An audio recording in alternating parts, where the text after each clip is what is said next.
আলুর মতো দে তার দিছে কে রে কথা এই মস মস মস দেখো না তুই তো মারবো ওই লাইন দে এন্ড দি এই ঢেরে বাদ বড় না আগে ধরবি ভিডিও করেন নাকি এমনি ভরা দেয় ভরা কি কেনি দিনলে ভিডিও দিলি চলে মাহবুব ভাই হ্যাঁ এ ভাই ভাই এই একটু লবণ দিন ইসলামের দিয়া খালি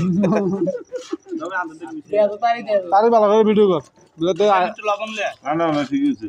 ভিডিও করা লেখা দিলে লবণ আছে তো বড় একটু ভালো মিক্স করে নাও গায়ে দেখো অনেক ঠিক আছে মাঝে ভাই খান ভিডিও করে নেট ছাড়া দে জুম হবে টাঙ্গ কয় বলে না হম বলে একটা সাউন্ড দিলে মারা গো সাসু সাসু দিরা